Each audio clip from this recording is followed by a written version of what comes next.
Pulsar. Pulsión. Pulsión de radio. Un programa donde la cultura late y el inconsciente nunca falta a la cita.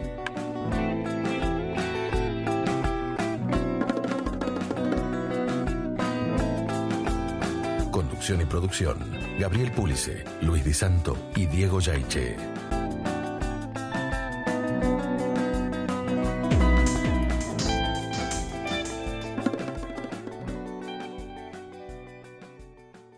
Muy buenas noches a nuestra querida audiencia.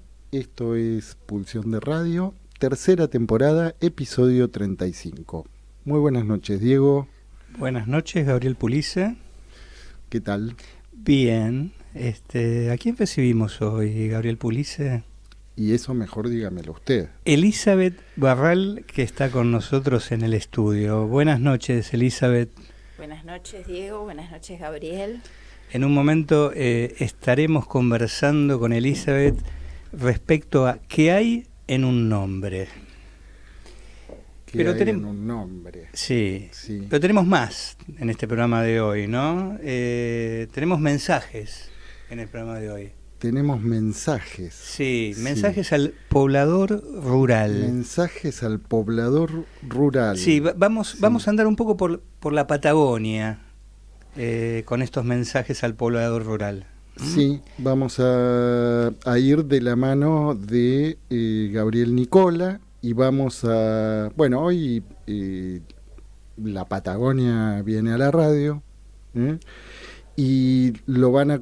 En realidad vamos a contar también con la participación de Ana Laura Suárez Casino y una actriz conocida para nosotros, como es Uki Capelari, la protagonista también de Winnie Richard. ¿La recuerda?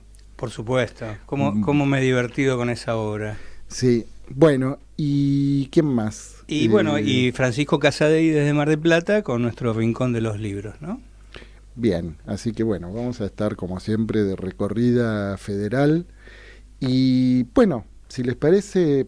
Sí, vamos a escuchar un tema, porque bueno, quizás nos empantanemos un poco hoy en la entrevista.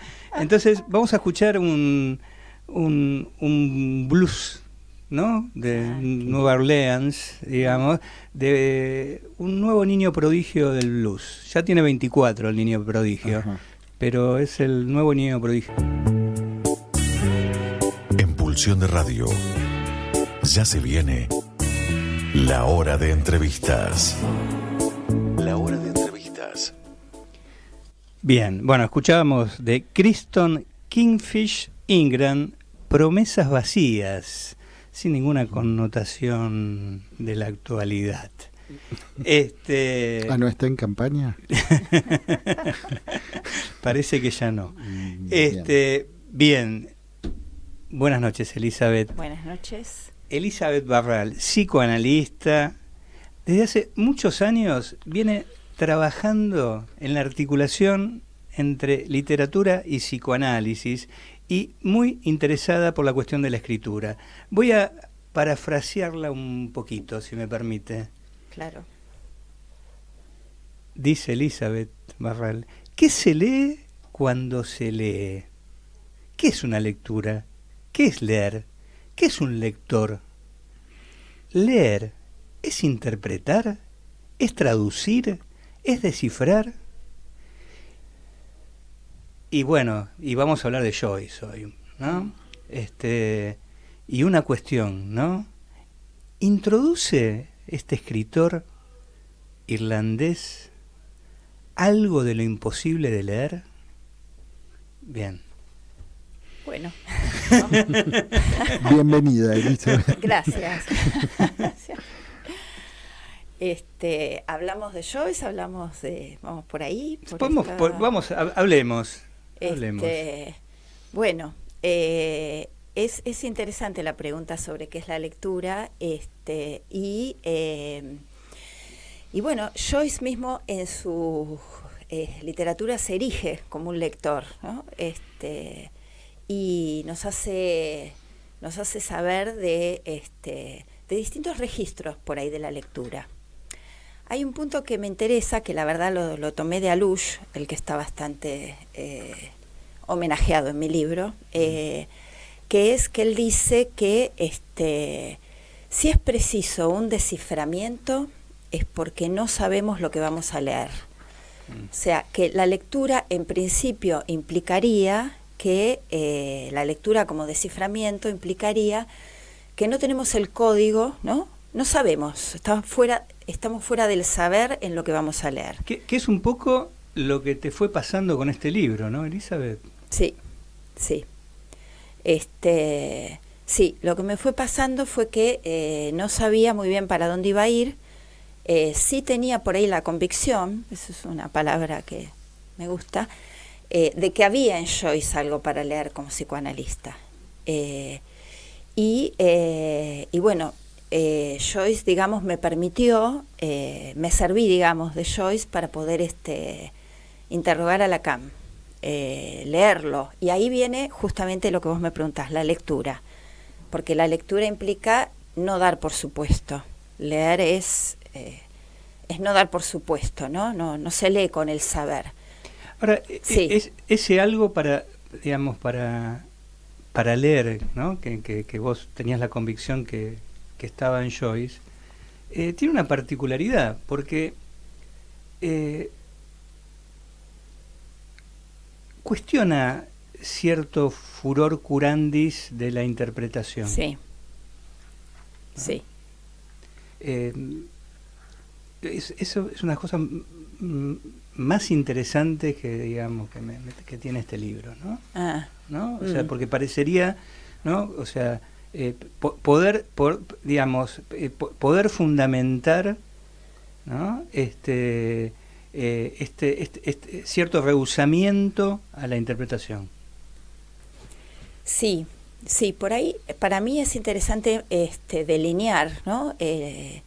¿A qué llamamos interpretación en psicoanálisis, ¿no? Uh-huh. Justamente Lacan dice la interpretación tiene que ser poética.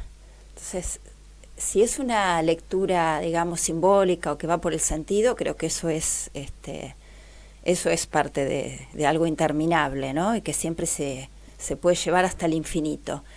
En cambio, cuando uno ajusta la lectura, es decir, la interpretación a la letra, eso solo va como erosionando el campo del saber. Y a mí me pasa en la clínica que las interpretaciones las toma a su cargo el analizante. A mí me gusta mucho porque me ha pasado en la clínica que si bien yo trabajo, digamos, con el equívoco, con la lectura a la letra, también, por supuesto, uno va haciendo lecturas simbólicas o metafóricas, pero me gusta mucho trabajar con el juego de palabras, ¿no? Con el equívoco. Y me pasa que después es el analizante el que interpreta. Y hay invenciones maravillosas. Eso hace a un goce, diría, del trabajo analítico. Me pasa que cuando es el analizante el que, por ahí yo simplemente pregunto sobre una palabra que dijo y la equivoca y salen de ahí cosas muy, muy inventivas. Entonces, me parece que la interpretación, en la medida que digamos, está en el terreno, digamos, de la interpretación equívoca, poética, que no va por el lado ni del saber, ni, ¿no? Va, digamos, como abriendo a la inventiva del sujeto. Me parece que eso es algo que acontece. A mí me da mucho gusto eso. Por otra parte, el analista de alguna manera lo que hace es un poco oficiar como algo que hace el sujeto del inconsciente, que también interpreta, equivoca, interpreta. Entonces, bueno, en la medida en que el analizante empieza a pescar eso y lo produce, va precisamente cayendo el campo del supuesto saber del analista, ¿no? O sea, ya no es el analista el que tiene el saber de lo que de lo que él está diciendo, él, ella, ¿no? Sino que es el analizante el que puede empezar a decir, ¿no? Y a interpretar. Ahora, sí. Pero siempre protegiendo ese agujero fundamental, ¿no? Que, digamos, Freud lo llamaba represión primaria, Lacan en algún momento lo ubicó también como un hueso, ¿no? ¿No? Pero como también el analista oficiando de aquel que protege ese núcleo, ¿no? Sí. Ese lugar inaccesible. Uh-huh. Y esta pregunta... Con el silencio también un poco, ¿no? O sea, cuando hay que callar. Claro, hay momentos donde no hay nada para decir, ¿no? Pero aparte como no solo no hay nada para decir, sino que hay que cuidar ese lugar del nada para decir, ¿no? Totalmente. O del decir nada, digamos, sí, ¿no? Sí. Y esto va más allá de Joyce, ¿no? Y también es una pregunta que también va dirigida a vos, ¿no? ¿Qué empuja a alguien a escribir?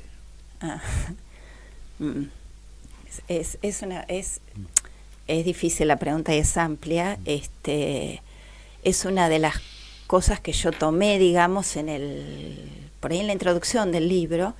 Por ahí no lo mencionamos, pero estamos situándonos en el libro, ¿no? Que hay en un nombre, la función del nombre propio en la obra de Joyce y en la teoría de Lacan. Bueno, yo ahí planteo justamente cuál es el papel de la escritura en el lenguaje que habitamos, ¿no? O sea, que el lenguaje, digamos, que habitamos los seres humanos y que determina que haya inconsciente en los seres humanos, es un lenguaje trabajado por el escrito. Ahora bien, que esto esté de alguna manera en la lengua o en el lenguaje que habitamos no implica que acontezca por ahí un sujeto que pueda apropiarse de ese lenguaje. Entonces, una hipótesis con la que yo trabajé es que si bien el lenguaje trabajado por el escrito es lo que determina, digamos, que haya inconsciente en los seres humanos, no todos pueden apropiarse de este registro de lo escrito en el lenguaje.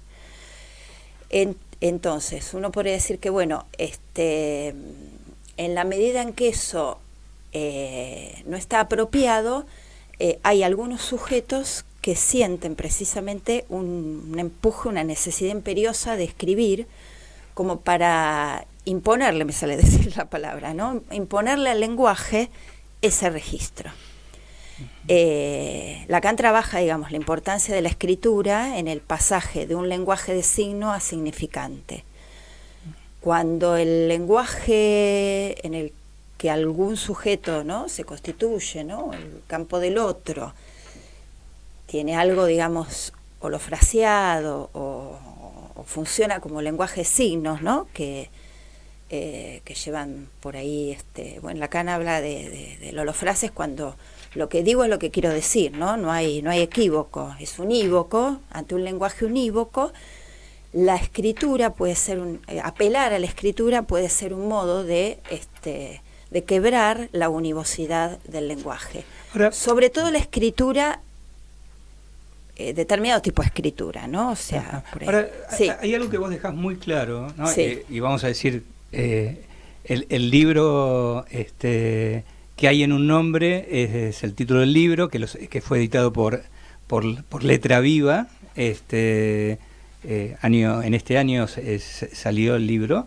Lleva un subtítulo que lo mencionó recién Elizabeth, La función del nombre propio en la obra de Joyce y en la teoría de Lacan. Libro que, a mi gusto, son dos libros, ¿no? Esto lo hemos conversado con Elizabeth.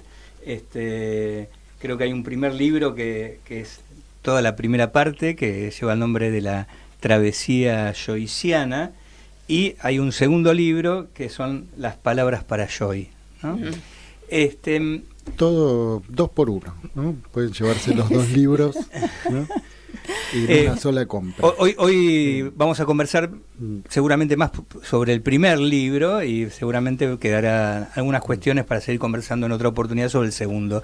Ahora, vos hay algo que dejás muy en claro, ¿no? Respecto a este empuje a la escritura, ¿no? Que no se trata de una estrategia que intente responder a algún déficit o que tenga que ver con alguna defensa frente a la imposición del lenguaje, digamos, ¿no? O sea, le quitas cualquier tufillo psicopatológico a, digamos, a la actividad literaria, en este caso de Joyce, ¿no? Entonces, digamos, son en algún sentido héroes de nuestro tiempo estos escritores. Esa no sé qué decirte sobre. Podés hacer silencio. Pero está bien, silencio está bien. de radio. No, por ahí la respuesta que di antes da a entender una cosa distinta que esto que vos traes, ¿no? Pero digo una cosa respecto de los dos libros y después voy a lo que vos preguntás, y es que efectivamente yo lo dividí en dos partes, pero podrían ser dos libros, pero cuando justamente me junté con Leandro de Letra Viva para la publicación del libro, él me propuso ¿por qué no hacía dos libros? Por el tamaño, ¿no?, del libro. Y yo le dije que para mí eran inseparables, que no podía, porque para mí de alguna manera el primer libro, como vos lo llamás, es condición de posibilidad del segundo, ¿no? Y lo que aparece en el segundo no hubiera estado si no hubiera estado la primera parte. Eso respecto de las dos partes del libro. Y el héroe, ¿cómo era? Héroes de nuestro tiempo. Claro, digo, sí. si le restamos, ¿no? Sí. Cualquier, ¿no? Consideración psicopatológica, sí. ¿no? Sí. Quienes no se aventuran a esta empresa de intentar ubicar la función de lo escrito en el lenguaje, ¿no? Que son porque en algún punto van a contramano, ¿no? Hace un rato conversábamos esto que no sé si no es un plagio también, porque por ahí es una creación también de un chat y no es Chomsky, ¿no? O sea, uno ahora no puede creer, digamos, cuando lee algo que se supone que es de alguien, por ahí puede ser de una inteligencia artificial que se hace llamar de esa manera, ¿no? Así que ya no tenemos ninguna, digamos, ninguna garantía ahí. Pero esto de que aparentemente el pseudo Chomsky planteaba que la inteligencia artificial era una gran, con estos chats, era una gran plagiadora, digamos, ¿no? Es una máquina de plagiar, digamos, ¿no? O sea, muy lejos de esto que estás planteando como operación, digamos, ¿no? Todo lo contrario, ¿no? Y entonces, estos escritores, digamos, ¿no? Que se les impone la tarea esta, ¿no?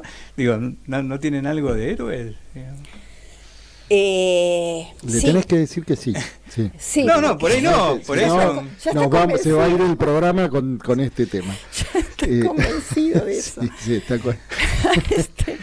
sí. Por ahí por ahí yo marqué una diferencia, ¿no? En el comienzo del libro entre primero me molestó siempre bastante algo que circula mucho en el ámbito del psicoanálisis, que es la psicopatologización de Joyce. La verdad que me molesta, o sea, es algo así como que no lo soporto. No me gusta hacer diagnósticos de un escritor.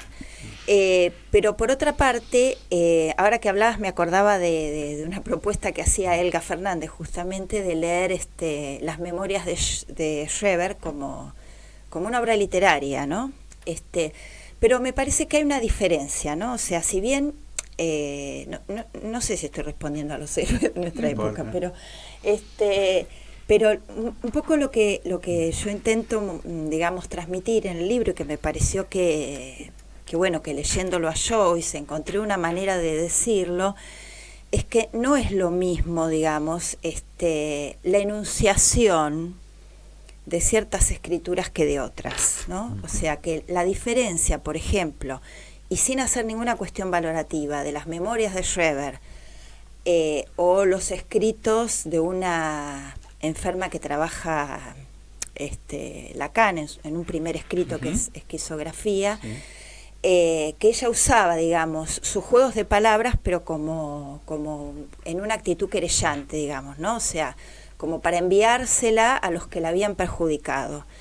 Entonces, me parece que no es lo mismo un alegato de defensa, como es lo que hace Schreber, que lo que hace Joyce, que es una obra literaria, poética, ¿no? No es lo mismo un artificio poético que una defensa del parásito lenguajero, que es algo que circula bastante en el ámbito lacaniano. Y la diferencia está precisamente en la enunciación. Hay algo muy que plantea Philip Sollers, y es que dice que Schreber, él habla de la paranoia masculina en Schreber y la paranoia femenina en Joyce. Eso está en la segunda parte del libro, pero él lo que dice es que son como opuestas la escritura de Schreber y la escritura de Joyce, porque Schreber escribe como un magistrado, es un hombre del derecho, y justamente, volviendo a lo que decías al comienzo, el texto de Schreber es legible, aunque no sea de fácil comprensión, a diferencia de lo ilegible, ¿no?, que introduce Joyce, principalmente en el Finnegan's Wake. Porque Sí. de alguna manera, y vos remarcas mucho la cuestión de la invención, ¿no? Uh-huh. Y me parece bárbaro esto que sitúas ahora respecto a Schreber, ¿no? Porque en realidad Joyce, en lo que vos vas situando, ¿no?, en tu libro, va contra lo normativo, justamente. Sí. ¿No? O sea, Claro. ¿no? Es un intento de un camino que no sea normativo. Totalmente de acuerdo. ¿No? Sí. En tiempos donde, por otra parte, sabemos que lo normativo no se sostiene ya, digamos, ¿no? Claro. O sea, la vía de lo normativo, más allá de algún espíritu nostálgico, conservador, que ahora están muy de moda, pero sabemos lo que se sostiene, ¿no? Inmediatamente, al poco tiempo, aparece la ferocidad del superyo nuevamente, digamos, ¿no? Uh-huh. Entonces, como una vía digamos, de escapar de lo normativo por el lado de la invención, sería, sí, ¿no? Absolutamente, sí. Bueno, pero ahí me parecía muy interesante y quería destacarlo, ¿no? Uh-huh. Lo que decías respecto de la psicopatologización, Uh-huh. ¿no?, de algunos escritores o filósofos, como en el caso de Wittgenstein, o el caso, esta suerte de malentendido que después la puedo llegar a comentar. Contalo, sí. Porque, bueno, lo cuento para quienes nos estén escuchando, que en la semana, cuando Diego compartió la tapa del libro y algunas, yo no vi a Joyce, vi a Fernando Pessoa Sí. en el libro, que usa el mismo sombrero, los mismos anteojos, es increíble. Pero ahora me quedé pensando que están como en dos extremos, ¿no? Joyce, el nombre, ¿no? Y es un solo nombre, y la consistencia que toma ahí, ¿no? El nombre también, bueno, en fin, no quiero hacer ningún forzamiento psicopatológico. Del otro lado, Pessoa, ¿no? Sí. Que se desliza de nombre en nombre, Sí. ¿no? Maravilloso. Sí, y me parece interesante, a propósito de mi malentendido, esa extraña, ¿cómo llamarle, no? Sí. Esta suerte de... Sí, hay una cosa muy interesante que lo traes y que yo lo tomé, digamos, en el libro, incluso hay alguna referencia a Pessoa, que tiene que ver precisamente con lo que es la función del nombre, porque lo que yo trabajo en el libro es que el nombre, la función del nombre propio en psicoanálisis, no es la del patronímico. Ujú. Y que hacerse un nombre, como se dice, bueno, esto se dice bastante en el campo del psicoanálisis porque es una frase de Lacan, voy a ir a Pessoa ahora, pero hacerse un nombre no tiene tanto que ver, al menos en mi lectura, con hacerse reconocido, ¿no? O que el nombre pase a formar parte de la cultura, ¿no? Ser reconocido por el otro social o cultural, tener un nombre en ese sentido, sino que para mí lo que es hacerse un nombre en Joyce es a partir del artificio de escritura que él inventa, tomando la invención que dice Diego. Y entonces es muy interesante Pessoa, porque Pessoa, que bueno, se lo conoce por sus, digamos, por la creación de sus heterónimos, lo que hacía era que cada heterónimo, digamos, cada nombre que él inventaba, que se inventaba o se daba, escribía de modo distinto. Sí. Eso a mí me parece que es lo que, de algún modo, hasta podríamos decir, Pessoa lo introduce, ¿no? Sí, lo han diagnosticado también. Sí, yo también, he leído cada imagino, trabajo claro. de nuestros colegas diagnosticando a Pessoa. Y Pero ahí, fíjate sí. que se puede pensar, por lo menos la manera en que yo lo pienso, y es que el artificio de escritura es lo que da nombre, no un nombre, un patronímico, un nombre y apellido, sino que se da nombre con una manera de escribir. Y interesante porque, Sí. porque vos decías Pessoa, Ujú. es un nombre propio que queda usado incluso como nombre común, que es un poco también algo que vos situás respecto a Joyce, ¿no? Con Sí. todos estos juegos, ¿no? hace con Sobre los todo en el nombres. Finnegans, ¿no? Donde el nombre propio se convierte también en un nombre común. Sí, ¿no? sí. Sí. Sí, porque ahí digamos lo que, bueno, hay uno que es magistral, que vos lo habrás leído, que es un juego de palabras que hace con el nombre de la mujer de Shakespeare, que es Anne Hathaway, que digamos juega, digamos, hace de ese nombre una frase que es Anne tenía sus manías, por lo menos así está traducido, ¿no? Y es perfecta porque es exactamente igual, la única diferencia es que en la frase está escandido el nombre, Anne Hathaway. Entonces, Lacan se la pasa haciendo eso. claro, lo hace incluso con su propio nombre, exactamente, sí, claro. Y nadie claro. lo diagnosticó. Totalmente. Bien. Sí. Pero eso tiene que ver con, me parece que ahí es donde se puede, digamos, vislumbrar cuál es la función del nombre propio. Es mucho más largo, más extenso y más complejo, ¿no? Pero la función del nombre propio tiene, digamos, la inscripción de esa función tiene que ver con la posibilidad de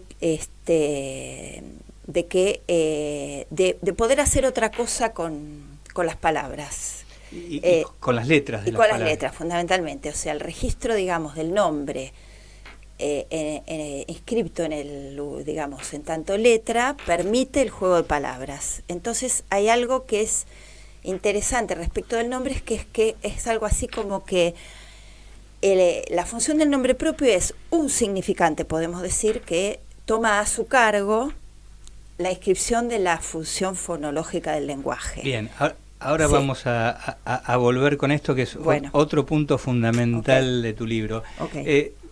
Vamos ahora a ver un ejemplo, ¿no? Dale, un dale. ejemplo, ¿no? de esto que estamos hablando. Así que vamos a ir a nuestro tema musical. Sí. Sí, bueno. The Ballad of Percy O'Reilly.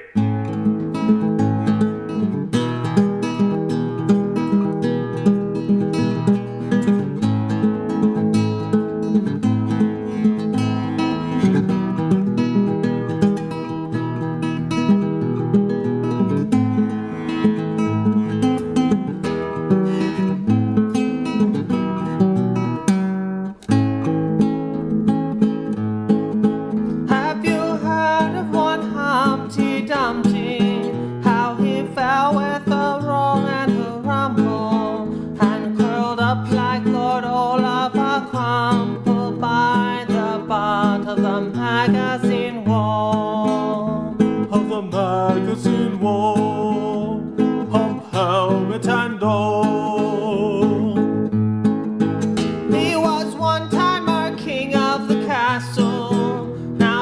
kicked about like a rotten old parsnip, and from Green Street he'll be sent by order of his worship to the penal jail of Mountjoy.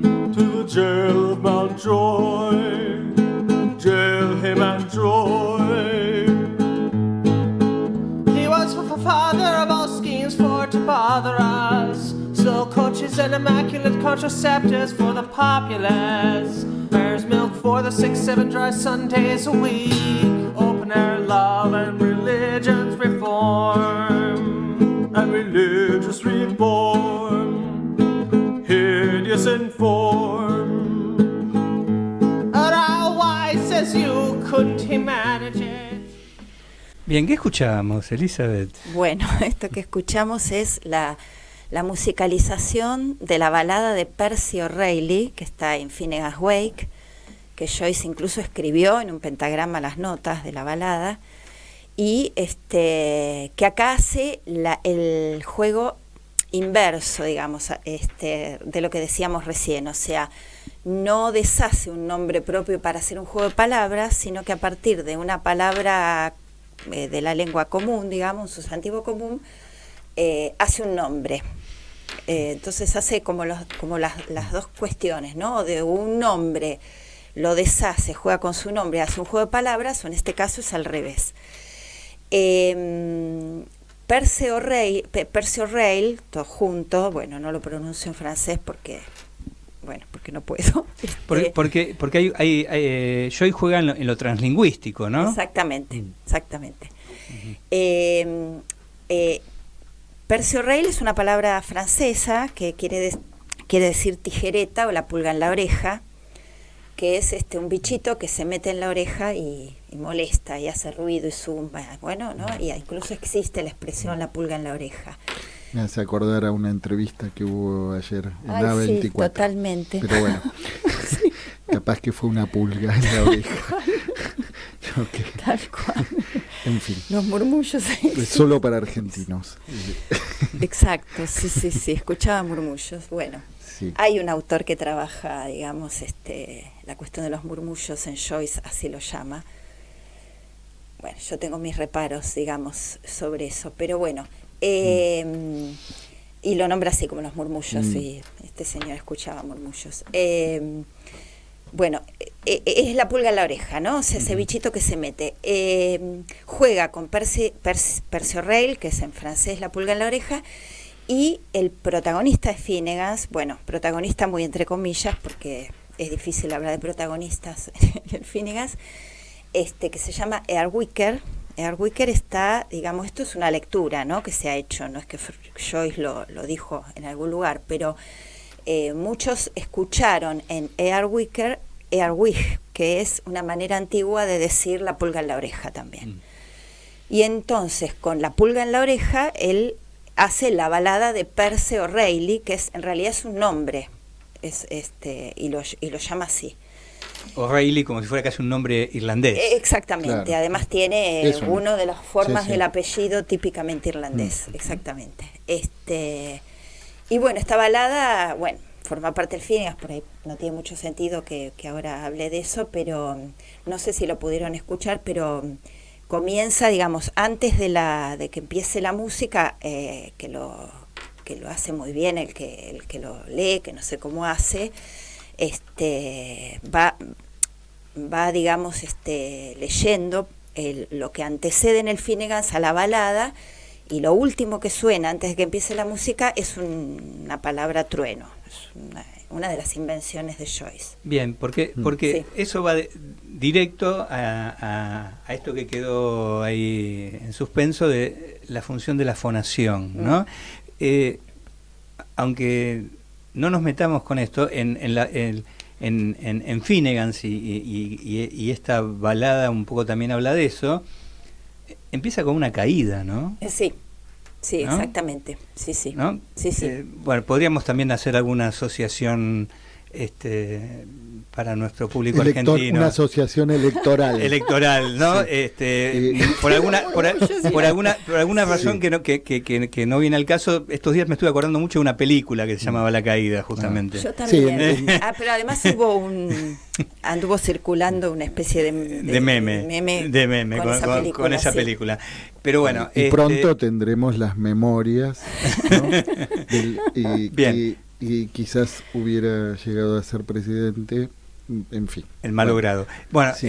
Pero volviendo a la cuestión, es interesante, ¿no? Porque vos situás la cuestión del trueno, Uh-huh. y bueno, y el trueno, ¿no? O los rayos y centellas también, está muy asociado a la caída, ¿no? Uh-huh. Entonces,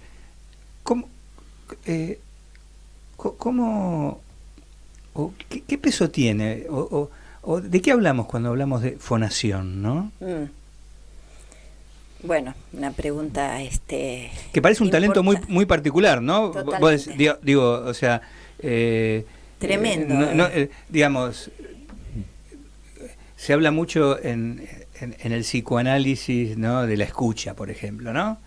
Ahora, realmente, digamos, ¿no? Acceder a la función de la fonación no va de suyo, ¿no? Digo, vos, ¿no?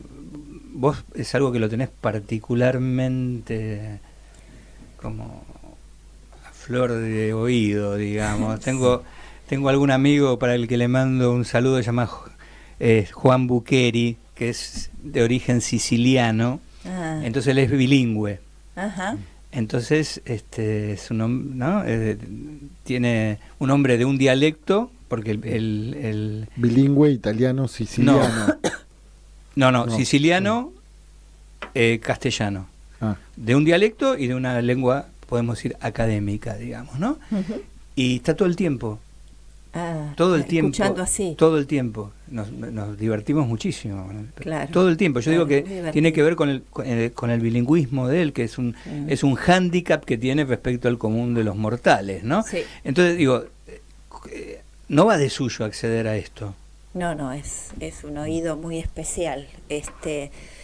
Bueno, yo, digamos, creo que Joyce lo tenía, ¿no? Un oído exquisito para la fonación. Lacan también, ¿no? Sí, Lacan también, claro. Y bueno, de hecho es Lacan quien lo introduce y le da, digamos, justamente a la función del nombre propio la función de la fonación. A mí me parece que es importante para empezar como a entender la función de la fonación, diferenciar por ahí, hoy lo hablábamos un poquito, lo que hace al registro, digamos, de la voz, de lo sonoro, digamos, de lo fónico, ¿no? Los fonemas de una lengua. Lacan hace una diferencia, digamos, divide al sujeto parlante, lo dice así, entre palabra y escritura, dice el sujeto está dividido entre palabra y escritura o entre significante y letra, y al significante lo va a dejar de alguna manera del lado de los efectos de voz, dice, los efectos de voz del significante. El significante es lo que se oye y la letra es lo que se lee en lo que se escucha, o lo que es el significante es lo que se escucha. La fonación es precisamente esa posibilidad de leer otra cosa que el sentido en lo que se escucha. Por eso tiene que ver con la inscripción del registro fonológico del lenguaje, con los fonemas, ¿no? Sí, que sería más bien en el orden del captar, ¿no? Ahí donde hay algo en la voz, sí, que es algo que nos toca, nos marca, pero que está en otro registro que no es el de la palabra, ¿no? Sí, sí, hay Nos estaríamos aproximando al registro de lo real. Claro. Pero, sí, pero esto, por lo que hemos conversado, que vos ubicás de la fonación, sí. No lo ubicás en, digamos, al menos siguiendo la enseñanza de Lacan, en el campo de la voz como objeto A. ¿No? Esto vos lo dejarías más del lado de, llamémosle la lógica del significante, digamos, ¿no? Sí. Digamos, de cierto real de lo simbólico ligado al significante. Esta función el signo peirciano es lo que ahí permite. Vos de alguna manera, sí. Interesante lo que dice Gabriel, Sí. porque vos de alguna manera, en alguna parte del texto, sobre todo cuando das el famoso salto, uno lee entre líneas a Peirce, ¿no? Bueno, ahí no sé.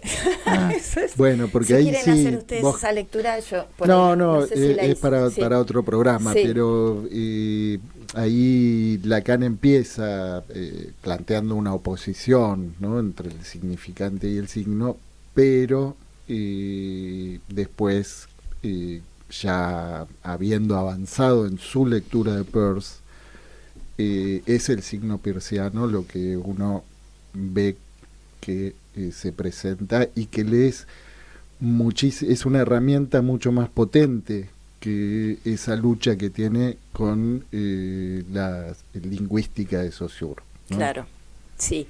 Entonces él se encuentra con Peirce y se encuentra con otras herramientas, Ujú. ¿no?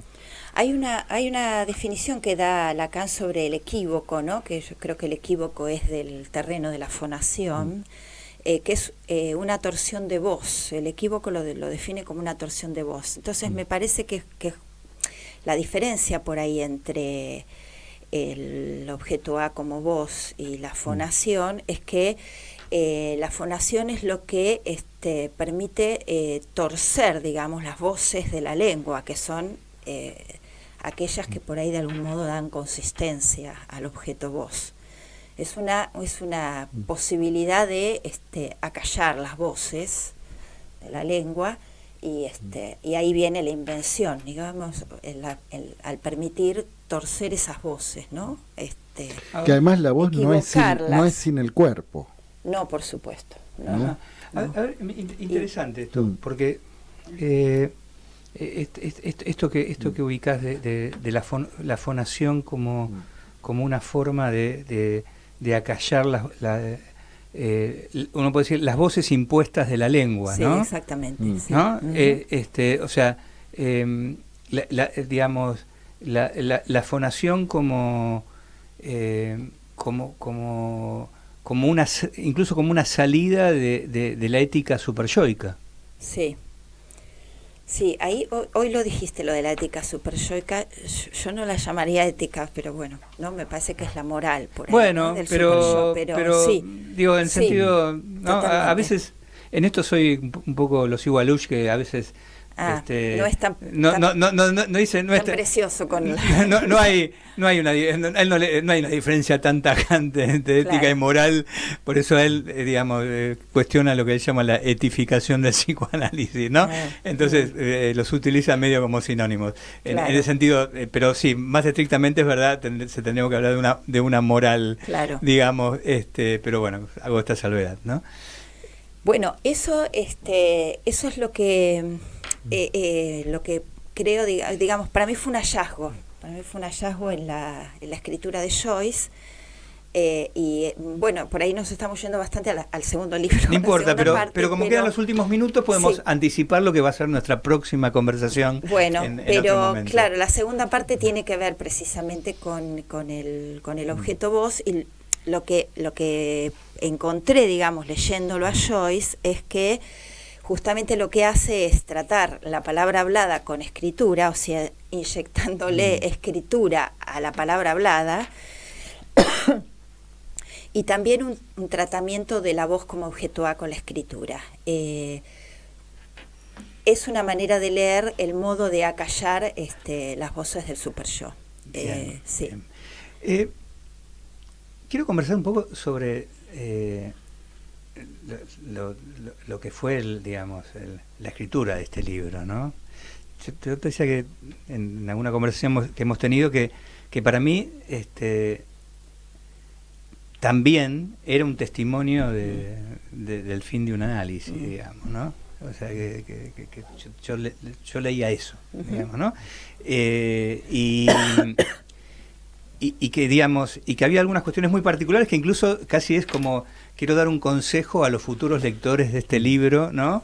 Les va a venir bien, ¿no? Que para que no se lo pierdan, ¿no? Porque es un libro arduo, ¿no? Decía, no es un libro para leer en la reposera, bajo la sombrilla, mirando Reposera al mar. es otro significante electoral. Electoral. Sí, hoy estoy atravesado por las voces del momento. Sí, tengo que equivocar un poco. Bueno, digamos, es un libro arduo, pero que vale la pena, digamos, ¿no? O sea, pero bueno, les quiero dar ¿no? Yo decía, bueno, vamos a el chiste del pantano, ¿no? Creo que hay algo del libro que es consistente con lo que plantea el libro, ¿no? O con lo que plantea la lectura que hace Elizabeth de Joyce, ¿no? Entonces, yo decía, en lo que yo considero que es el primer libro, ¿no? Hay un primer momento que yo lo sitúo, este primer libro serían, que es esa trayectoria joyciana, ¿no? Esta travesía joyciana, son 5 capítulos, ¿no? 4 capítulos, sí, me agregué uno. 4 capítulos. Y es importante el 4. Sí, exactamente. Sí, bueno, maravilloso, sí, efectivamente. Sí. Casi diría, no es casual. Y no, sabes que fue azaroso, pero quedó así. Exactamente. Sí. Este 4 que acordamos con Elizabeth, que es el número de Lacan. El salto. Exacto. Entonces, digamos, yo decía, y ahí doy un par de tips de lectura. Van a ver que capítulo primero y casi todo el capítulo 2 tiene una potencia, el estilo de Elizabeth, tiene una potencia que realmente, digamos, da ganas de, ¿no?, seguir con toda esa lectura. Pero van a ver que hacia el final del capítulo 2 es donde yo les digo que la cosa se empantana, ¿no? Capítulo 2, fin de capítulo 2 y capítulo 3. Pero que hay que soportar. Les ruego, lectores, ¿no? Muchos lectores pueden llegar a desertar en ese momento. Digamos, yo creo que si son lectores, pero así firmes y con un buen deseo, van a poder soportar ese momento del cual se sale literalmente con un salto, ¿no? De ese empantanamiento, ese laberinto, ¿no? Digamos, en el cual la propia Elizabeth, ¿no?, queda, digamos, ¿no? Y el lector que la acompaña se sale como, bueno, como bien lo dice en alguna parte del libro de Elizabeth, de un laberinto se sale por arriba. Bueno, que no se salte en el capítulo 3, miren que se los vamos a tomar. Se los vamos a tomar. Al pantano. Bueno, van a ver que vale la pena porque efectivamente ese capítulo 4, ese salto, vale la pena, digamos, ¿no? Entonces, tengan coraje, ¿no? No desistan y lleguen al capítulo 4, ¿no?, que efectivamente, como planteó Elizabeth, da lugar a lo que yo considero que es el segundo libro, donde, ¿no?, son estas palabras para Joy, y donde desarrolla más lo que sitúa como esta función de la fonación, que quizás también, por lo menos mi experiencia en estas semanas, ¿no? Yo le decía a Elizabeth, estas semanas que he estado leyendo este libro, me estuve pensando muchas cosas y algo de esto de la fonación se quedó fonando. Me quedó fonando, ¿no? Sí. O sea que también es como es una ayuda. Vamos a plantearlo así. Es como un libro de autoayuda. No sé si auto, pero para todo el público. Pero bueno, este trayecto que hizo Elizabeth, ¿no? El esfuerzo digamos de este trayecto que insisto, considero que es un testimonio de fin de análisis. Se lo tenemos que agradecer, ¿no? Bueno, pero yo le quiero hacer los minutitos que tenemos una preguntita chiquita, que es ¿qué hay en un nombre, ¿no? O qué si hay algo que encontraste vos más allá de lo que aparece desplegado en relación a la función del nombre en la obra de Lacan, ¿no?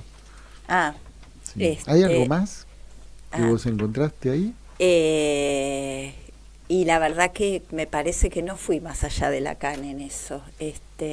Creo que lo tendría que pensar, pero me parece que no estoy segura, digamos. Por ahí lo que sí puedo decir es que sí me pregunté, y un poco está, creo que es lo que se va leyendo a lo largo del libro, es ¿qué hay en esto de hacerse un nombre, ¿no? Que es algo que, bueno, la verdad que lo introduce Lacan, y lo que un poco de alguna manera llegué a entender o a vislumbrar es que el nombre no es algo dado. Entonces yo me preguntaba, ¿hacerse un nombre es una excepción para Joyce, que es lo que habitualmente se dice? ¿O cada sujeto artificia de un modo singular hacerse un nombre? No del mismo modo ni de la misma manera, pero no es algo dado el nombre, es algo que, tienen que estar las condiciones para que uno pueda hacérselo. Y es algo del orden del artificio singular, ¿no? Sí. Y la voz tampoco es algo dado, ¿no? Tener una voz propia. No, claro que no. No, claro. Que por ahí, bueno, en un escritor es eso que podemos de alguna manera nombrar como su voz poética, ¿no? Porque claramente uno puede leer la voz de Joyce, a pesar de que justamente él fue un gran imitador de voces, paradójicamente. Siendo un gran imitador de voces, o sea que, bueno, hay muchos autores que trabajan eso, que vos lo lees y no podrías no reconocerlo, en cuanto a las voces de los personajes, porque él crea voces de los personajes. Sí, su voz poética son sus artificios poéticos en los que los reconocemos, y ahí estuvo la voz, sin duda, singular de Joyce. Bueno, y ahí se puede hacer también cierta conexión con lo que decíamos sobre Fernando Pessoa, ¿no? Claro. Porque sí. él hace hablar. Sí, ¿no? sí, totalmente. Sí. Y son voces que no sabemos de dónde las sacó. De alguna ¿no? manera son distintas voces, claro. Son distintas voces. Exactamente, ¿no? sí. Salidas de distintos cuerpos, casi se podría decir. Sí. ¿no? Bien, Elizabeth, bueno, te vamos a invitar el año que viene para seguir charlando sobre el segundo libro. Nos han quedado un montón de temas, ¿no? ¿Cómo pensás la cuestión de la paternidad, ¿no? Me parece que hay un montón de temas, digamos. Lean, digamos, cómo soltarse de un nombre. Me gustó tu pregunta, Sí. Bueno. Me gustó tu pregunta, me quedo con esa de qué hay en un nombre más allá de lo que dijo Lacan, más allá del nombre de Lacan. ¿Qué encontraste vos? Sí, bien. Muchas gracias, Elizabeth. Bueno, gracias. Muchas gracias por la invitación. Muchas gracias. Bueno, vamos a una pausa comercial y a la vuelta nos vamos a la Mar del Plata, a la Patagonia. Después seguimos para la Patagonia. Bien. En Pulsión de Radio ya se viene El Rincón de los Libreros, la columna que en tu biblioteca no puede faltar. Bien, buenas noches, Francisco Casadei. Buenas noches, ¿cómo están? Bien. Bueno, bien, acá estamos con Gabriel Pulice, Gabriel Nicola, que trajo dos invitadas. ¿A quién trajiste, Gabriel, esta noche? Bueno, buenas noches, está Ana Laura Suárez Casino, que es la autora de Mensajes al Poblador, y la actriz Uki Camilleri. Bien, porque en un ratito, después de conversar con vos, vamos a seguir un poquito más para el sur y nos vamos a ir a la Patagonia, Francisco. Excelente, un saludo para todas y todos. Así que bueno, hacemos una pequeña parada en Mar del Plata. ¿Cómo está, Francisco? Bien, muy bien. Estaba escuchando muy atentamente la conversación con Elizabeth. Y acá desde una Mar del Plata que está en el umbral de una nueva edición del Festival Internacional de Cine. Así que la ciudad se empieza a agitar naturalmente por la llegada de esta nueva edición y con muchas actividades en la librería realmente. ¿Qué bien. ¿Qué te pareció? Vos sos un gran lector. ¿Qué te pareció, digamos, lo que estuvimos conversando con Elizabeth? La verdad me encantó. O sea, mi relación con Joyce quedó ya un poquito alejada en el pasado. Lo leí casi cuando era un adolescente por la intriga que me generaba justamente su nombre y la fama que acompañaba la reescritura de la Odisea como proyecto moderno, y obviamente también el mito que giraba en torno al Finnegan's Wake, ¿no? Uh-huh. Y obviamente estoy escuchando con mucha atención y con ideas sumamente sugerentes. La verdad que encantado por el intercambio que estuvieron manteniendo recién. Bien. Bien, y decías que estamos ahí en las vísperas del Festival de Cine, ¿no? Sí, exactamente. Comienza la semana que viene. Y la verdad que, como todos los años, hay una oferta cinematográfica más que elogiable. Igual ya se están empezando a sentir las quejas por todos lados, porque creo que habilitaron la compra de entradas ayer y parece que ya no hay mucha más posibilidad de conseguirse alguna entrada para asistir a varias funciones. O sea que evidentemente promete ser un evento masivo como el de todos los años. ¿Y en qué lugares va, digamos, en qué salas o en qué espacios va a estar el festival? Se va a realizar por lo menos en dos de las salas más tradicionales, que es la del Auditorium, que en la sala Piazzolla, que bueno, es de hecho el complejo en el que nosotros también venimos haciendo la Feria Invierno, en el Teatro Colón de acá de Mar del Plata, y después en el paseo, en los cines del Paseo Aldrey, y en el espacio Inca, que se creó hace un año más o menos acá en Mar del Plata. ¿Dónde está ese espacio Inca? Está en un lugar que se llama Espacio Chauvin. Ajá. ¿En qué zona? Justamente Chauvin es el nombre del barrio en el que está situado este complejo, que tiene salas de cine, salas para espectáculos y también su propia gastronomía. Está en la calle San Luis y Garay. Ajá, bien. Eso es fundamental. Mar del Plata no contaba con ningún espacio propio del Inca y es una deuda que se pudo saldar el año pasado. Así que ese lugar también va a estar oficiando de sede oficial de esta edición del festival. Y digamos, y respecto a la filmografía que se va a presentar, o digamos, ¿hay algo que particularmente te interese? Yo estuve viendo la programación así a vuelo de pájaro, me resultó muy interesante. Van a proyectar el último film de Martín Rechman, ¿sí? Un cineasta argentino que ya a esta altura tiene bastante renombre por su propuesta propia. Es conocido por películas como Los Guantes Mágicos, Rapado, y Silvia Prieto, ¿sí? En la que actuó en su momento la querida Rosario Blefari, una artista también nacida acá en Mar del Plata que falleció hace unos pocos años. Van a estar proyectando también la última película de Kaurismäki, que también parece ser sumamente interesante. Una película que se llama Music, de Angela Janelek, que es una directora alemana que creo que ganó si no es la Palma de Oro o en la Berlinale, ¿cómo se llama? Berlinale.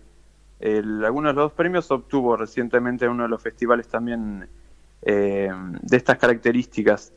Y después también, como curiosidad, van a proyectar el primer film de Paul Preciado, ¿sí? Que se llama Orlando. Ajá. Es un autor del que yo alguna que otra vez he hablado también en este programa. Un autor que se dedica sobre todo a la teoría crítica contemporánea, como del campo de Judith Butler y demás. Que evidentemente ha incursionado en el mundo del cine y se va a estar proyectando su primer film, que obviamente, como dice un poco el título, está fuertemente inspirado en la novela de Virginia Woolf. Uh-huh. Así que esas 4 películas, por lo menos a mí ya de entrada me llamaron la atención. Seguramente hay como 150 películas más o menos en este festival, así que hay para todos los gustos realmente. ¿Cuántas películas puede una persona llegar a ver en un fin de semana, no? ¿Qué tal? Buenas noches, Totalmente. Francisco. ¿Cómo andamos? Bien. Además se suma se suma siempre se realiza una maratón de 24 horas de cine argentino, permanente. Uno puede ingresar básicamente en cualquier hora del día y va a encontrar cine argentino contemporáneo. ¿Y te podés quedar las 24 horas? Te podés quedar. Creo que sí, creo que a la manera pagando, del Ulises de Joyce, ya que estuvimos exactamente, hablando de una Joyce. circularidad incesante. Bien. Y también decías que en la librería tenían en este tiempo una actividad importante, ¿no? Sí, como ya he comentado, al habernos pasado a esta casa monumental, que es nuestro pequeño refugio en el medio de estas tempestades, estamos realmente aprovechando mucho el potencial, porque contamos con un salón superior en el que estamos ofreciendo talleres de todo tipo, presentaciones de libros, charlas y cursos. Así que estamos explotando al máximo la capacidad que nos ofrece esta nueva sede. Me da mucha curiosidad. ¿Cursos, por ejemplo, cuáles?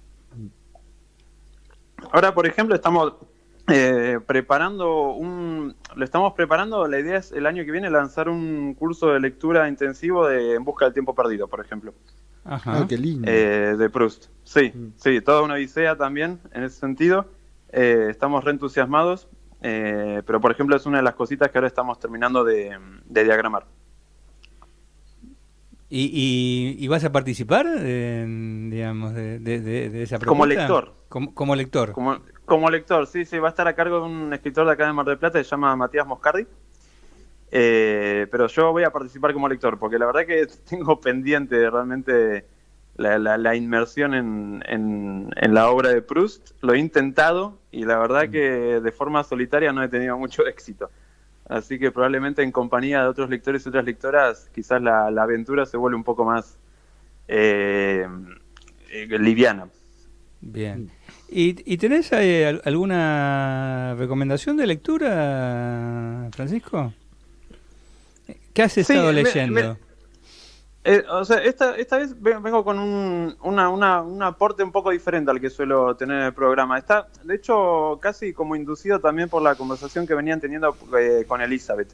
Ajá. No exclusivamente por eso, pero lo que quería comentarles es que, obviamente va a haber algunas recomendaciones, pero tenía ganas de hablar de un congreso que se va a realizar, de hecho, la semana que viene allá en Capital, del que voy a participar como expositor, que es el primer congreso en Argentina de teoría crítica, ¿sí?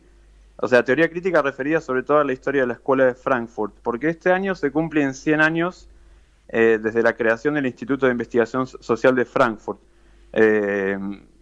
que comúnmente se conoce como la Escuela de Frankfurt, ¿no? Uh-huh. He hablado también en alguna que otra ocasión sobre Adorno, Benjamin y demás, que son algunas de las figuras más asociadas, aunque Benjamin nunca formó parte orgánica, nunca tuvo una participación orgánica en el instituto, sí siempre fue un colaborador externo más bien. Nunca se institucionalizó. Exactamente, nunca formó parte como del grupo, del núcleo fuerte del instituto, pero fue un gran amigo de Adorno sobre todo y un colaborador importante en la revista que publicaba el Instituto de Investigación.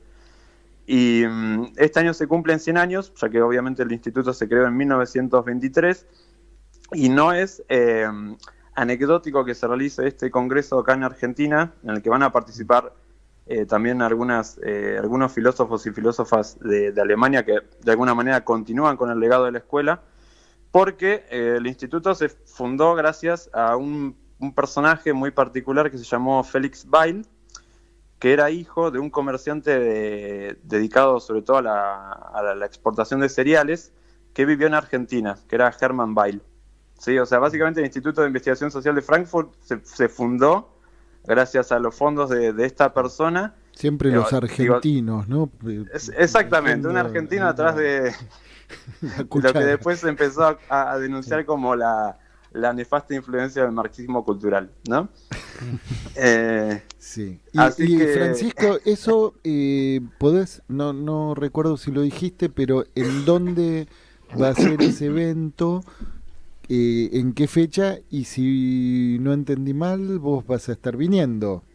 Sí, el congreso se realiza el primero, segundo y tercero. Primero, sí, a ver, ya es 1, 2 y 3 de noviembre, o sea, la semana que viene, a partir del miércoles. Y sobre todo va a tener lugar en la Facultad de Ciencias Sociales de la UBA. ¿Sí? Ahí hay un programa enorme, es realmente como descomunal la propuesta. Se la puede encontrar ingresando a la página de la editorial Herramienta, ¿sí? Que es herramienta.com.ar. Ahí está todo el programa detallado de cada mesa, cada workshop y cada participante que va a estar aportando lo suyo en este congreso. Bien. Y yo, bueno, voy modestamente a exponer algunas cuestiones relacionadas sobre todo con la filosofía de Adorno, que ahí sí es lo que quería un poco ligar y en base a eso hacer, bueno, la recomendación de libros, porque escuchando un poquito lo que desarrollaban a propósito de Joyce y Lacan, curiosamente, no es algo que se tenga muy en cuenta, pero a su modo, en el libro que de alguna manera representa la culminación, o así se lo entiende, del desarrollo teórico de esta escuela, que es Dialéctica de la Ilustración, ¿sí? Un libro que de por sí obviamente recomiendo mucho, y como decían a propósito de las situaciones de empantanamiento o de los pantanos en los cuales uno se puede quedar atrapado, es un libro que invita a persistir, a atravesar a través de muchas frustraciones, ¿sí? No es un libro fácil, es un libro de hecho que tiene un carácter fragmentario, pero que tiene un capítulo, ¿sí? Que yo considero que es muy importante, que fue escrito específicamente por Adorno. Es un libro que Adorno y Horkheimer, el director del instituto, escribieron en colaboración cuando tuvieron que exiliarse del nazismo y se radicaron en Estados Unidos. Hay un capítulo muy interesante que se llama Odiseo, o Mito e Ilustración, donde aparece algo así como una teoría de los nombres, ¿sí? Ajá.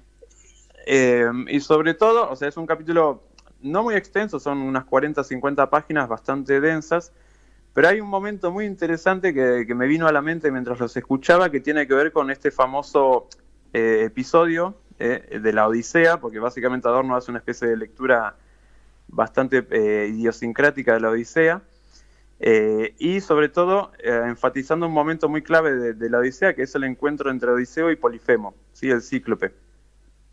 ¿Sí? Adorno, de alguna manera, lo que está tratando de pensar es justamente cómo emerge un sujeto, algo así como un sujeto, en un contexto en el que lo que encuentra el individuo humano son potencias naturales míticas, ¿sí? Que inevitablemente siempre lo sobrepasan por su fuerza y por su capacidad de destrucción y por su capacidad de atentar contra él, ¿sí? Y para quienes no lo recuerdan, en este episodio en el que Odiseo se encuentra con Polifemo, obviamente como hay una desigualdad de fuerzas inconmensurable, ¿sí? Polifemo es un cíclope y Odiseo es simplemente un ser finito, un ser humano. Odiseo tiene que recurrir justamente a su astucia, y la manera en que logra vencer a Polifemo es haciéndose pasar por nadie, ¿sí? Él usa la palabra griega nadie, ¿sí? Para, de alguna manera, anularse, jugar obviamente con Polifemo. Polifemo le exclama a sus compañeros en el momento en el que lo atraviesan con la lanza, en el que lo dañan con la lanza, que nadie lo ha dañado, ¿sí? Y los compañeros obviamente lo tratan de loco. Dice, ¿qué está diciendo este cíclope al enunciar algo como esto? Además, ¿sí? Del cíclope, en fin, me vienen referencias electorales otra vez, pero... Total. Sí. Total. Sí, pero es muy interesante, porque ahí lo que se plantea es cómo no quedar reducido al lugar del objeto, ¿no? Exactamente. ¿No? Exactamente. De hecho, Odiseo en ese momento tiene que renunciar a su nombre propio. Él no dice yo soy Odiseo, con lo que eso también implica como atentado a su propio orgullo, ¿sí? Porque consideremos que Odiseo, renunciar al nombre propio no es un acto muy sencillo. Él tiene que anularse como sujeto, ¿sí? Tiene que igualarse de alguna manera con el cíclope, es decir, tiene que hacer una especie de introducir un juego mimético en el que al perderse como sujeto logra vencer al cíclope para después reinstituirse como sujeto, pero necesariamente tiene que pasar por un momento de autonegación, ¿sí? Sí, de el nombre propio es lo ¿cómo? De sustraerse de la escena, de algún modo. Exactamente. Entonces el nombre propio, por lo menos en este momento para Adorno, es aquello que uno puede recuperar luego de haber atravesado un momento de autonegación, ¿sí? No necesariamente simulado. O sea, Adorno lo que está diciendo es que Odiseo efectivamente tiene que igualarse con el Cíclope en tanto fuerza amorfa, anónima, ¿sí? Para así poder sobrevivir y en base a esa posibilidad de supervivencia, volver a recuperar el nombre propio que tuvo que perder para sobrevivir. Bien. Francisco, tenemos el motor en marcha para seguir para la Patagonia. Entonces, ¿cuál era la recomendación de lectura que pensabas hacer hoy? Bien, y la recomendación, o sea, vinculado a esto, es un libro que editó Eterna Cadencia ya hace un tiempito, pero que recomiendo mucho, que está escrito por Susan Buck-Morss, que se llama El origen de la dialéctica negativa, que es un estudio pionero, sobre todo en lo que tiene que ver con la relación entre Walter Benjamin y Adorno, ¿sí? Es un libro sumamente interesante donde ella reconstruye básicamente toda la relación entre ambos, no solamente la relación de amistad, sino también la relación teórica, ¿sí? Y ofrece un buen ingreso al universo de los debates de la Escuela de Frankfurt. Ese es un libro que realmente recomiendo mucho. No es un libro de difícil lectura, obviamente con un poco de paciencia se puede atravesar tranquilamente. Se puede llevar a la playa el libro. Se puede llevar a la playa. Sí. Sí, hay otro libro muy interesante de Frederick Jameson dedicado a Adorno, en el que pregunta justamente si es posible leer a Adorno al lado de la pileta, como estaban mencionando hace un rato a propósito de leer o no en la reposera ciertos materiales. Se escuchó eso también. Bien, bueno, Francisco, con esa cuestión, si es posible leer determinados libros al lado de la pileta, te propongo que en el próximo programa profundicemos un poco más esta recomendación que has hecho. Dale, perfecto. Bueno, y veremos a ver si te podemos ver, digamos, sí, ¿no? Ya que venís para Buenos Aires. Les escribo. Dale. Bueno. Perfecto, te mandamos un abrazo grande, ¿eh? Chau.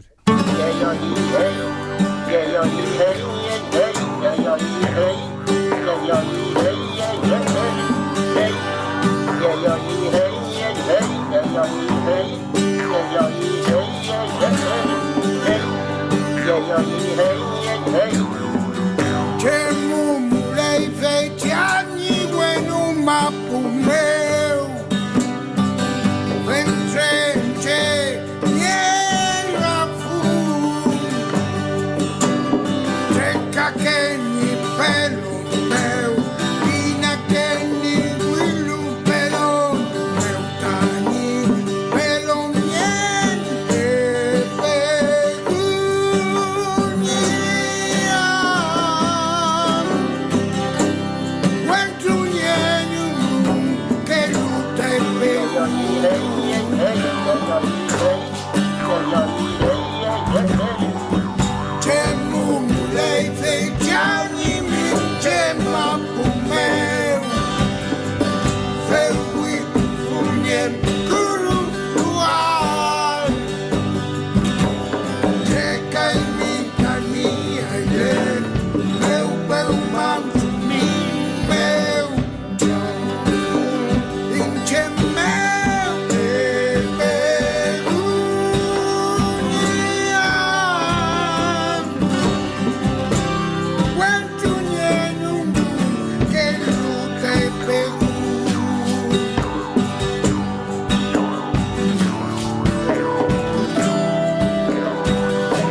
producción de radio. La agenda cultural. Late. Escuchábamos Parmil de Divididos en una versión en idioma mapuzungún de Rubén Patagonia y Ricardo Mollo. Buenas noches, Gabriel Nicola. Buenas noches, Diego Yaiche. El micrófono es todo suyo. Bueno, y de los invitados. Obviamente. Con esa introducción que tuvimos, es como ir al Caracú de donde vamos, ¿sí? Decía que es un concierto performático lo que hoy en este espacio de la agenda cultural, que el teatro viene a la radio, trae un concierto performático que tiene toda una historia que ahora nos van a contar, que pulsa ahí, en ese otro espacio-tiempo tan hondamente, tan nuestro, como un poco esa música tan patagónica. Sí. Bueno, y entonces estamos hablando de mensajes a los pobladores rurales, ficciones sonoras de Ana Laura Suárez Casino, y le damos la bienvenida a Ana Laura y a Uki Capelari, que es una de las actrices. Bueno, y si nos quieren contar Sí, cómo ¿de qué surge. se trata ¿De qué se tratan estos mensajes? Hola, primero. Hola.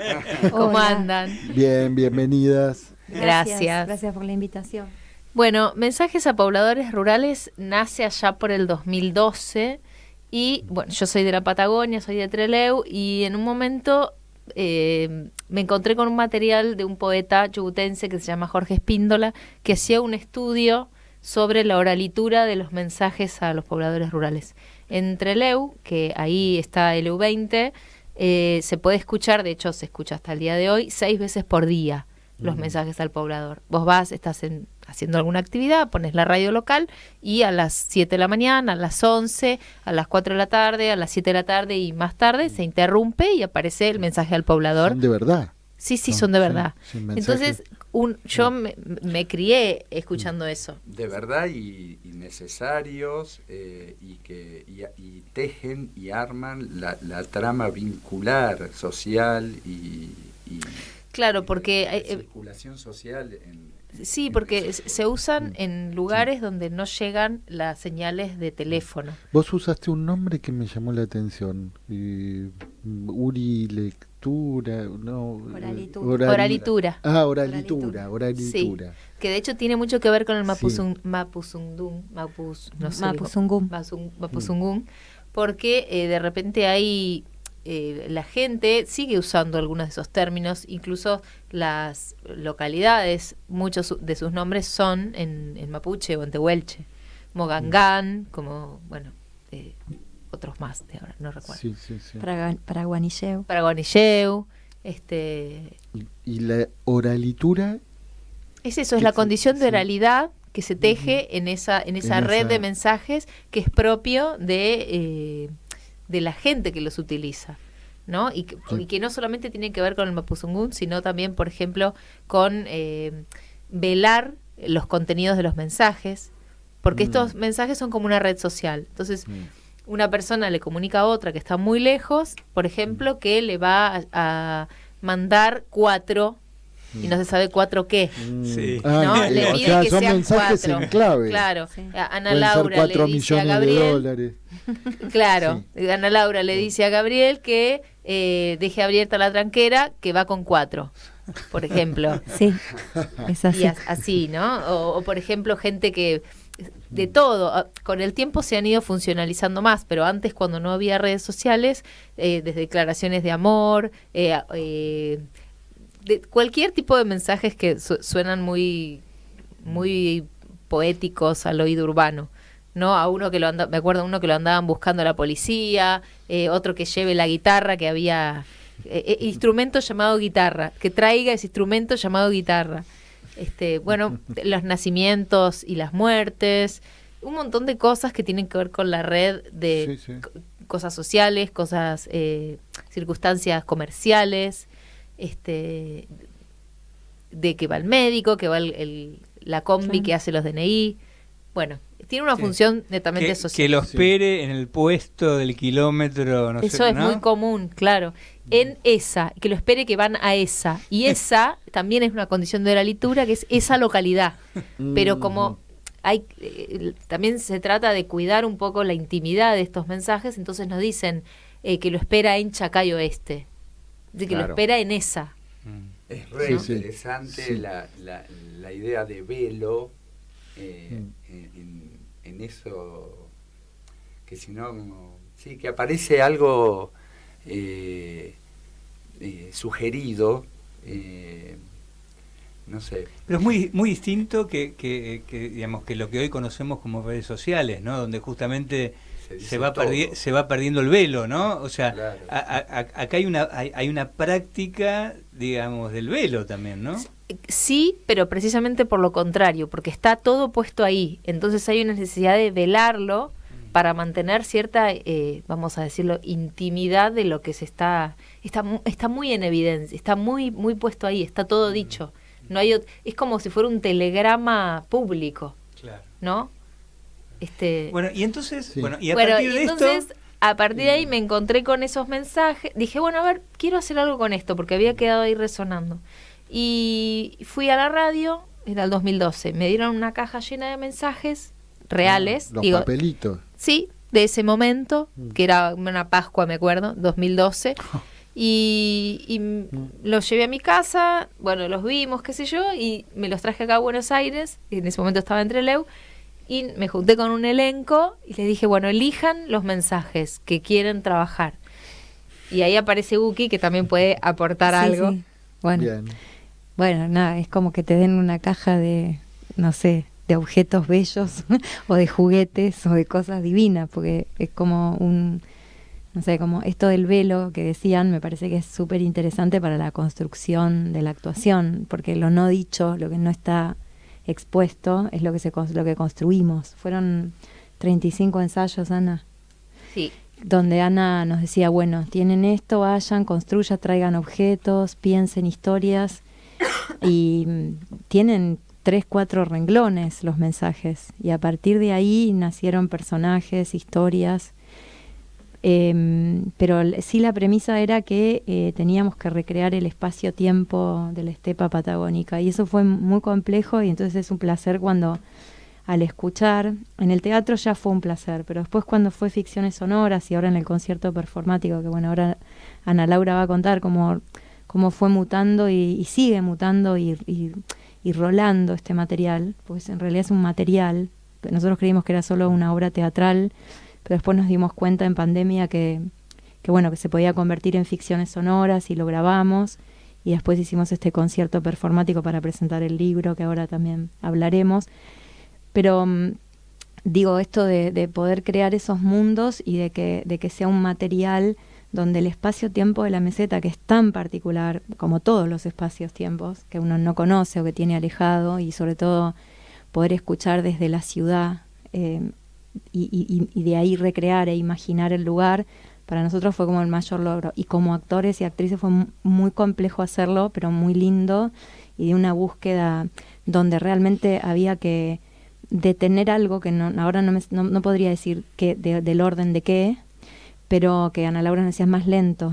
No. Yo soy de Bariloche, yo soy de Río Negro, conozco, escuché, me crié con esto, pero aún así hace 30 años que vivo en la capital. Entonces, poder como actriz generar ese otro espacio-tiempo es algo como muy subjetivo, si se quiere, y muy recrear la temporalidad patagónica a través de la actuación. Es que no tiene que ver solo con decir los textos, sino con un estar, que Ana Laura... ¿Cómo se actúa eso? Claro, pero Ana nos decía todo el tiempo, estar, cómo están, cómo se está ahí, cómo están, esto, cómo estar, cómo ser ahí, ¿no? Cómo se es en la estepa, donde hay... Pero ahí claramente se aprecia esto que decía Kush, ¿no? Del ser como estar, ¿no? Claro. O sea, ¿no? Exacto. Bueno, en ese momento fue para mí también muy interesante el trabajo con ellos, porque para mí, yo pensaba y pienso que estas personas no son tan distintas a nosotros, que nos pasan las mismas cosas, como el amor, la muerte, la necesidad de estar conectado con otro, que es básicamente la esencia de los mensajes al poblador, a pesar de la distancia o a pesar de la falta de señal, ¿no? Entonces, el trabajo con ellos fue a través de preguntas y respuestas, porque yo quería que esos personajes fueran, no sé bien cómo explicarlo, pero que fueran ellos. O sea, no eran otras personas. No había que representar una persona de la meseta. Que esa persona de la meseta fuera construida a partir de sus propias sensibilidades, de cada uno de ellos. Entonces, estos personajes que reconstruimos o que armamos a partir de esos espacios en blanco de los mensajes, están muy pegados a cada uno de ellos, que a lo largo son los mismos actores, salvo uno que lo cambiamos, que no pudo, que lo cambiamos, digo, que no pudo seguir, y que ahora también lo vamos a volver a reemplazar, a cambiar, a reemplazar. Están construidos a partir de la sensibilidad de ellos, ¿no? De los mismos actores, que puedo pensar que los tomamos como universales de alguna manera, ¿no? Que trasladables y universales. Como los textos universales. El texto universal. Porque tienen que ver con esos como las temas. Fantasías también universales en algún punto. Totalmente, sí. Y la atmósfera y la geografía, porque realmente yo antes les comentaba, hay lugares, digamos, que yo he estado en esos lugares, los altares, por ejemplo, ¿no? Un lugar que parece que en el medio de la nada que aparece ese lugar, digamos, y realmente cuando escuchaba, digamos, yo decía, estoy otra vez en los altares. O sea, ¿cómo lo lograron eso, no? Ese cielo que parece que la meseta está más cerca de la cabeza. Un poco con la palabra, porque cada una de las ficciones sonoras tiene un pequeño epígrafe que contrasta con todo lo poético que viene después, el objetivo es ubicar a quien lo escucha, quizás hasta un sentido un poco didáctico, pero ubicar a la persona en tiempo y espacio de lo que se va a narrar. Y después esto que decía Uki, ¿no? Poder estar ahí. Las preguntas tienen que ver con lo sensorial. Yo tenía una imagen que conozco, ¿no? Que conozco porque la he transitado, que tiene que ver con mi infancia también, de vacaciones, de ir a la cordillera, de cruzar la provincia, de ir por los altares. Entonces era conectarme con eso y qué era sensorial, qué se escucha, qué se siente ahí, cómo se siente ese viento, cómo es ese sándwich de pan casero con manteca. Yo lo he comido. La estación de servicio que es del ACA. La estación de servicio del ACA. ¿Cuál? ¿No? ¿La de Villa Langostura? No, la de los altares. Bueno, todas. El último, debe haber sido el último lugar que vendía nafta común cuando ya no había nafta común. Entonces tiene que ver con eso, básicamente, con lo sensorial. Ellos tenían un ejercicio que en aquel momento que era reconstruir sin hablar, pero apelando a los sentidos. Lo que se imaginaban de este mensaje. Por ejemplo, no sé, voy a leer uno acá. Ay, pero a mí me gustaría escuchar un poco. Dale, bueno, dale. Se ofrece joven para trabajo de campo con experiencia y recado, comunicarse por este mismo medio. Entonces ahí se abría, ¿qué es la experiencia por un joven de campo? ¿No? ¿De que está buscando trabajo? ¿Y recado qué es? El recado es lo que lo que se pone arriba del caballo. Ajá. Para montar el caballo. Montura, entonces tiene experiencia y tiene recado, claro, la montura. Sí. Son condiciones para contratarlo. Sí. No, ese recado, ¿de dónde vino? ¿Cómo es? Sí. Su experiencia, joven, ¿es joven? ¿No es joven? Es joven, pero tiene experiencia. Claro. ¿Dónde se hizo esa experiencia? ¿Creció en el campo? ¿De dónde vino? Y todas esas preguntas nos hacían armar estos personajes. Y ahí surgieron las historias. Sí. ¿Tenés ahí, Gabriel? Para escuchar uno que se llama El Hijo, y vamos a ver si sale.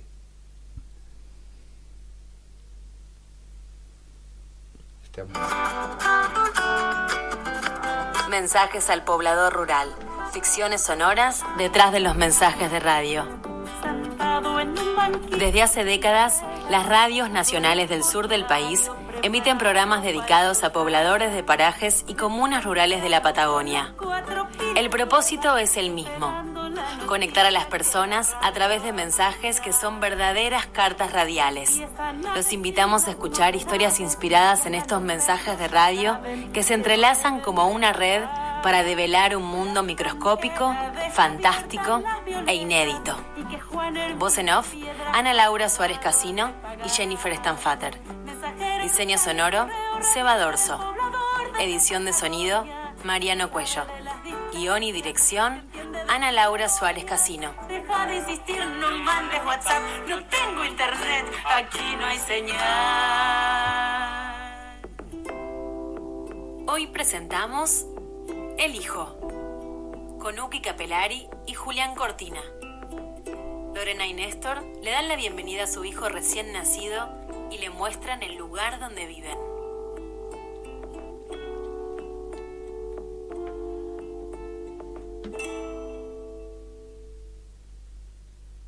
Muy buenos días, bienvenidos a esta nueva emisión de Mensajes al Poblador Rural. Para Marta Figueroa, su hermana le comunica que llegaron bien a Prahuanilleu y que nació el bebé. Lo reitero, para Marta Figueroa, su hermana le comunica que llegaron bien a Prahuanilleu y que nació el bebé. Prahuanilleu es un paraje donde viven 147 personas. Queda a 68 kilómetros al sur de Los Menucos, Río Negro, por la ruta provincial 8 en plena meseta de Somuncurá. Lorena y Néstor Figueroa acaban de llegar a su casita en Prahuanilleu después de unos días en el hospital de Los Menucos. Nació Agustín, su primer hijo. Néstor apoya el bolso sobre una silla vieja, se acerca a la ventana y mira hacia afuera. Lorena se acaricia el cuerpo dolorido y, acunando a su hijo en brazos, le canta una canción en una lengua que le viene de lejos, como un eco.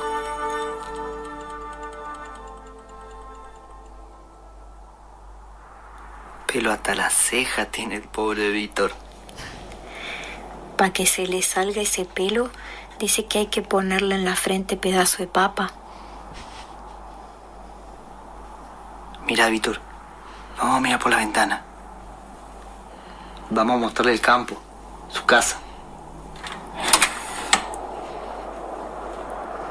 Debajo de esa mata, 2x3, se sabe esconder alguna mara. Mira las espinas que tiene ese molle, señal de que la planta está buena.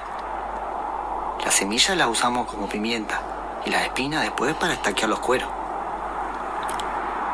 Mira ese árbol medio torcido para la izquierda, Víctor. El viento le dibujó la forma. Te va a tener que acostumbrar, hijito. Esto es puro desierto. Un martirio el viento. En primavera no asomamos ni la nariz. O nos ponemos piedra en los bolsillos para que no nos volemos.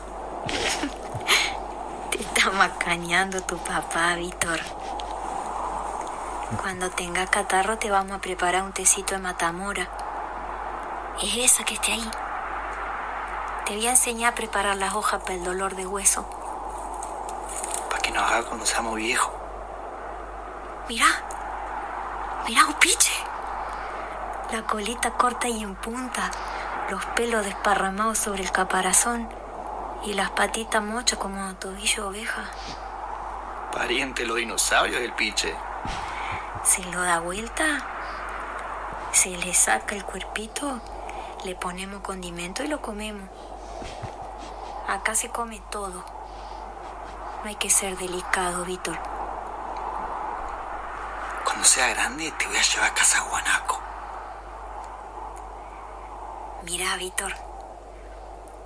¿Ve la casita que está allá en la lomada con un caballo comiendo pasto en la puerta? Esa es tu tío Roberto, el hermano de tu papá. Roberto sabe historia de la diante, historia de chileno, de riflero. Anduvo por todos lados. Le podemos pedir que le salga el padrino. Wow, ancho como alpargata de gordo se va a poner. Le vamos a decir que te enseñe a andar a caballo. Yo le voy a enseñar a andar a caballo al nene. Pero si nosotros no tenemos caballo. Para ese entonces ya vamos a tener. Recién estamos empezando. Dámelo al Víctor.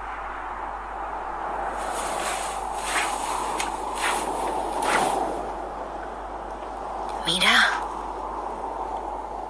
Parece que se incendia todo. Las nubes medio naranja, medio violeta. Los días son cortos y lerdo. Lerdo por el frío y corto por la luz. El cielo rosa, así, anuncia que mañana va a ser viento. Mira ese camino largo que está allá, como una huella. Hecho a puro pico y pala. Con esta... Bueno. Una conmovedor, sí, ¿no? una belleza. Una belleza, conmovedor. Muy conmovedor. ¿Y cómo se accede a este material? Está en Spotify, lo pueden buscar en Spotify como Mensajes a Pobladores Rurales o Mensajes al Poblador Rural, o a través del Instagram, que es mensajes.al.poblador.teatro. Mensajes al Poblador Teatro, y ahí en el link, hay 2 links en la bio, y uno de ellos es el link a Spotify para escucharlos. Un Spotify como podcast, ¿no? Como podcast, sí. Que bueno, les resumo, se contacta conmigo un fotógrafo de Bariloche para que le haga un prólogo de su libro, que él es Jorge Piccini. Nos prende la llama para volver a hacer la obra de teatro, nos agarra pandemia y justo nos habían invitado a un festival de radioteatros y nos dicen, ¿por qué no lo graban? Y ahí fue donde hicimos todo el traspaso de la dramaturgia escénica a la dramaturgia sonora, que recién en lo que escucharon, claro, había que situar algo que uno da por sentado porque lo ve, había que situar al que escuchara en ese mundo. Entonces, bueno, tiene como distintos pasos, el epígrafe, el mensaje, un pequeña intro y después la historia. Sí, después de decir que el libro lo presentamos en 2 oportunidades, ¿no? En el sábado de la UBA y en Radio Nacional con el concierto performático donde los 4 actores hacíamos estos mensajes en vivo, 3. Y bueno, y con las fotos de Jorge, que es un gran fotógrafo de la Patagonia. Tiene unas fotos que son increíbles. Y que también, bueno, en esto que yo decía de rolar, la idea es que el año que viene vuelva a hacer teatro. O sea, que tenga otra que vuelva puesta. A las tablas. Que vuelva a las tablas. Esa es la idea. Sí, tiene 10 años ya el proyecto. Entonces, como decía Uki, va mutando, es como que va solo de alguna manera y respira a su tiempo también. Entonces, la idea es hacer esto, como en una cosa intermedia, ¿no? Porque ellos leen y a su vez medio interpretan, y a su vez van a ver imágenes atrás también. Y tiene muy buena recepción en la gente, ya sea en los espectadores en teatro o en las escuchas, muy buena, porque es como entre desconocido, ¿no? Como sorpresivo y también sensible, pero y tan real, familiar también, familiar, ¿no? real, porque siguen existiendo los mensajes radiales en Radio Nacional. Es como muy fuerte porque sucede, de alguna manera lo que hacemos sucede. Sí, hay uno en especial, todos son especiales y muy conmovedores. Hay uno que es Por Ninguna Plata, y que es además un posicionamiento ético, político y de militancia y de lucha por lo que es el valor de esas tierras, y un llamado así hondo desde la misma tierra, diría. ¿Querés pasar un fragmentito? Tenemos unos minutos. Adelantá la primer parte, que con un trabajo de edición en vivo. Mientras busca hablabas de la recepción, ¿no?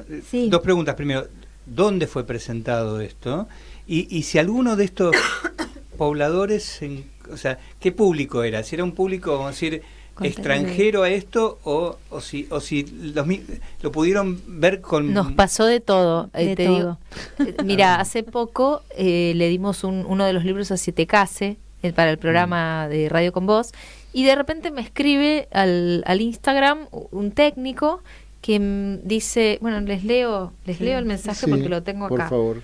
Agradeciéndonos los mensajes al poblador.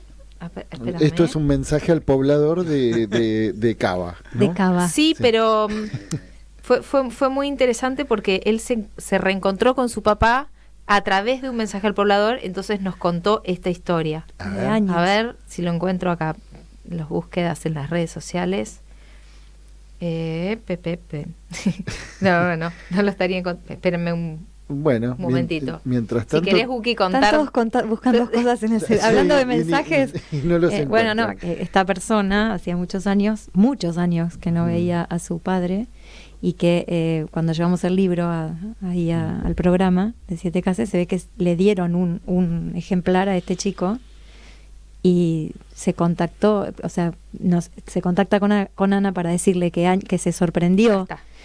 Ahí lo va a leer Ana porque... Bueno, voy a reservar su identidad por... Sí. Hola, soy de Cava y estoy por comenzar a leer tu libro. Los mensajes al poblador tienen una gran importancia en mi vida. Hacía años que había perdido el rastro de mi viejo. Solo sabía que estaba en Calafate. Cuando apareció el correo electrónico, mandé un mensaje a LU23, Lago Argentino, que fue oído por mi padre, que vivía en un rancho perdido en el medio de la inmensidad patagónica. Desde entonces volví a comunicarme con él. Lo voy a leer con muchas ganas. Gracias por este trabajo. Eso me conmovió. Fue la semana pasada y yo le pregunté cómo había llegado a tener el libro, y me dijo, bueno, que 7 Casas se lo había regalado. Y después algo que pasó muy habitualmente fue que tenemos, pero ya no lo usamos tanto, una página de Facebook que decía Mensajes al Poblador Teatro. Y la gente empezaba a mandar en estos 10 años mensajes como si fuera el mensajero al poblador, el servicio. De todo. Y claro, y era un poco problemático porque les decíamos, no, esto es una obra de teatro, por favor comuníquese con la radio.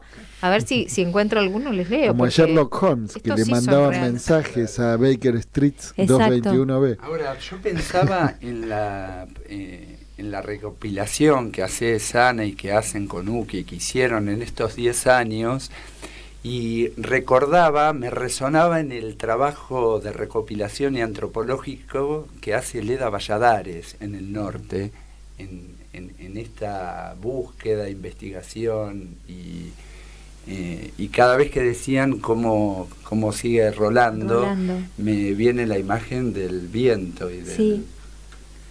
Sí.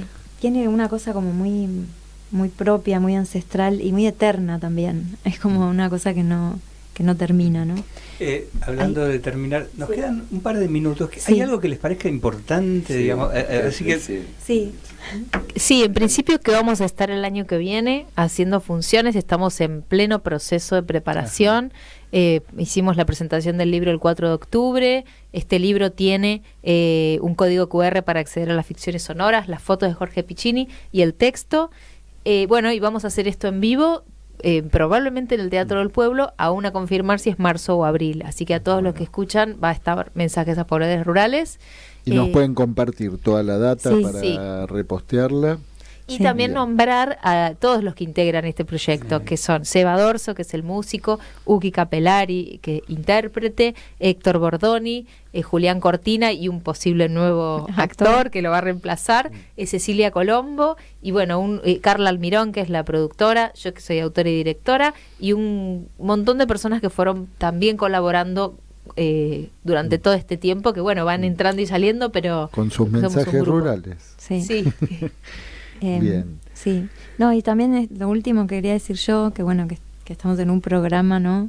Que se llama Pulsión de Radio, y que me parecía súper interesante y muy agradecida de venir porque esto nace de la radio. y vaya si es una pulsión para la gente que lo escucha y para nosotros que pudimos generar toda esta ficción y que sigue mutando y que nos encanta tener alcance hacia la gente porque es un material no muy conocido, pero que después a su vez pregna mucho en quienes escuchan y expectan. Entonces, eso muy agradecida de estar acá en la radio. Mi experiencia es que escuché una y no podía dejar de escuchar. Sí, qué bueno. Sí, agradecerles, ¿no? Porque eso, como decía Uki, la radio es lo que articula todo esto, ¿no? Y hace que haya otro del otro lado esperando para existir, digamos. Otro que está del otro lado para confirmar que estamos. Bien, el viento está soplando y se nos acaba Pulsión de Radio. Hasta el próximo viernes. Aquí, en Pulsión de Radio.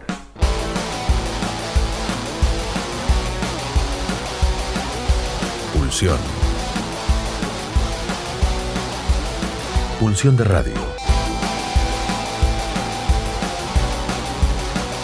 Un programa donde la cultura late y el inconsciente nunca falta a la cita.